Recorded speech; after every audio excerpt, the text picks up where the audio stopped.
In this edition of the Home Tip Show, I'm going to show you how to safely go about wiring up a smart light switch. Let's do it. Read and follow all wiring instructions provided with your smart switch, as there are slight differences between manufacturers. So consider hiring a trained and licensed electrician. Electricity can injure or kill you, so proceed at your own risk. We've determined that it's this switch right here. Leave this switch on, go to the garage, and we will figure out which breaker. That one switch controls all three of those lights.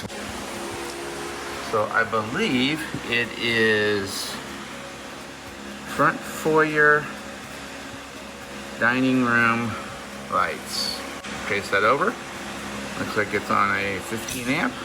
And we'll turn that off and we'll go back and we'll look to determine if the lights on the porch are out, and they indeed are. So we have selected the right switch. Okay, so the next step after getting the breaker turned off is to use a flat blade screwdriver to finish removing these cover plate screws. The switch we're installing today is a Kasa HS200P available from Amazon. I'll put a link to it in the video description. We'll be connecting the two black wires on the smart switch to the two black wires that are connected to the switch on the right. It doesn't matter if we get these two wires reversed or not, as long as they're connected. Nearly all smart switches on the market I've come across require a neutral wire. That's because there is an integrated circuit or a special purpose CPU inside the smart switch that makes the switch smart. So we have to provide power to that smart switch just like we would any other device. Thus, it needs a hot, neutral, and a green ground. They can be anywhere within the box. Doesn't matter, they don't have to be on this switch. They don't have to be on any switch in particular. Just if you have a grouping of neutral wires together in there, or a grouping, well, you will definitely have a grouping of ground wires, which will be bare copper or green in there. So what we do now is we're gonna take these two screws out of each switch, pull them out. We should have about 6 inches of play, move them off to the side, and verify that we indeed have our groupings, because this switch to work requires a neutral and a ground to be connected properly. This is just a little power checker, and see how when it gets close to the camera, there's power there. So we're gonna see in here.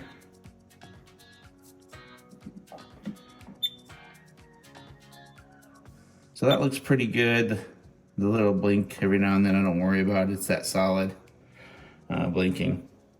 So these run you less than $20 usually at Lowe's or Home Depot. Next up, we will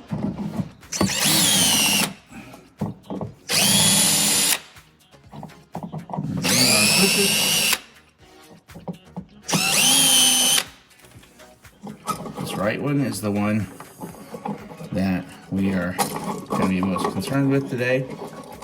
And now that I have the switches out, I like to give it one more voltage check.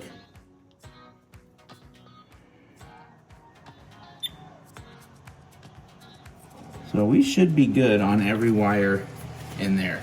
So let's find our groupings of wires. So here's a grouping of hots, which we shouldn't need to mess with, which is that black grouping. Haha. Here's just a random grouping of neutrals.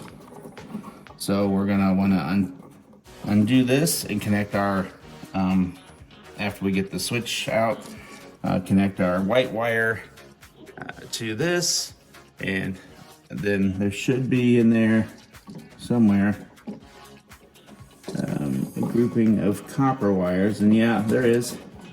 It's right there. So what we'll do is just cut this one off of this switch, and we'll use this copper ground wire here. It's already on the switch we're removing. So we've got enough wire to play with that we can just go ahead and snip this out.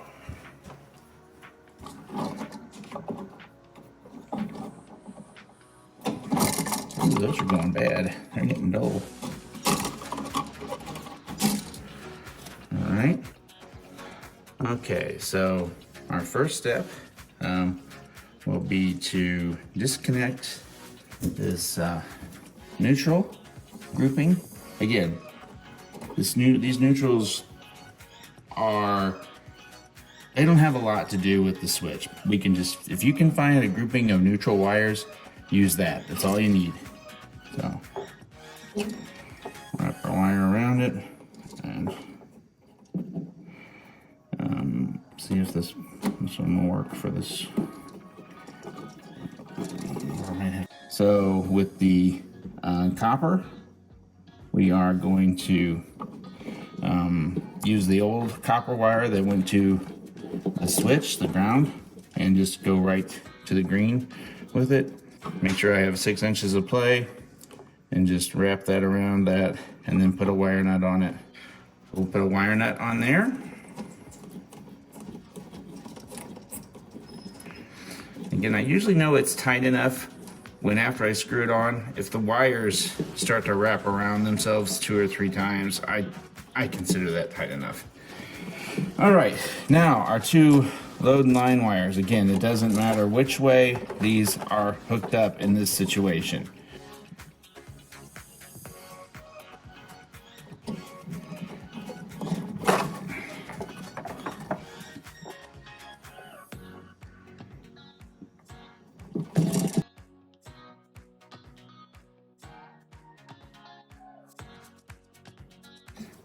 All right, so we'll put our first hot on.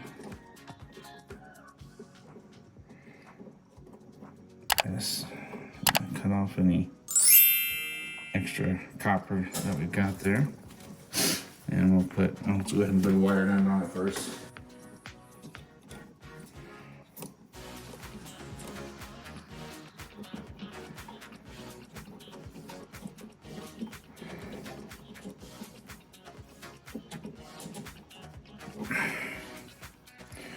Now we'll do our next. You can see that looks like it's white. That's just paint from when they sprayed the house and didn't, most times the big builders won't tape over or put any type of cover over the outlets because it's not that big a deal. I mean, it doesn't really hurt the outlets. I like to do it when I was building houses, just so I had less overspray in general, but most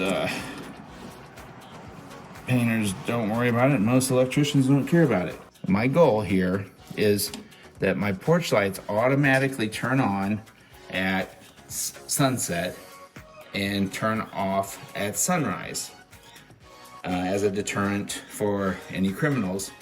Also, I can set that up within Alexa as a routine. And so along with my, the other routines I have, I can just have one that automatically kicks off and I can say sunset. And as the sunset changes with the time of the year, they won't turn on till sunset and I don't have to keep adjusting that time. I can just use sunset and sunrise. I can also walk up to this switch at any time and hit the button and turn them on or off. So we've got our switch wired. Now what we'll do is go out to the garage, turn back on the breaker, and we'll verify that our switch comes on. Good sign, it didn't pop automatically, so that tells me that we're looking pretty good. All right, so these are still off, so we'll hit the switch button. Hey, back in the house. Come on, back in, go. Go. You back in. All right, so we have a light there on the front that's blinking, which is telling us that, I believe that's the Wi-Fi light. Yeah, it's telling us that I need to go into the app, but just as a quick test, we're gonna hit the switch and see what happens. Aha, Good. Good. And make sure all 3 of them come on. 1, 2, 3. Yep, all 3 on. So we are wired correctly. What we need to do now is go into the app and get everything set up. I'm going to do that before I put the wires back into the box because, you know, I don't want to have to take everything back out again. So here we go into the app. While the wiring is pretty much going to be the same between the different manufacturers and switches, the applications are not. So I'm not going to cover the app portion of the installation in this video. Every smart switch manufacturer has their own software that may or may not be compatible with other smart switches, and probably won't be. With potentially hundreds of manufacturers in the smart switch market now, it makes sense for me to focus this video on the wiring portion of the installation since it is similar between switches. Additionally, I'm not going to cover the Alexa, Apple HomeKit, or Google Home integration piece because it can be different between manufacturers as well. Okay, so next step is we will be pushing the wires back into the box, but before we do this, I am going to run out and flip that breaker off one more time because I don't want to accidentally touch something and get an electrocution or pop another breaker. So, be right back.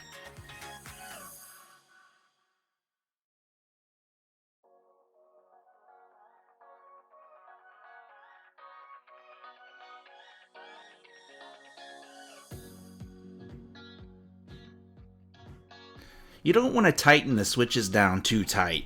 You want to leave just loose enough that you can move them from side to side with just a little bit of force. The reason is when you install the cover plate, it's just going to make it easier to align the switches up with the holes in the cover plate when you've got the ability to move them a little bit from side to side.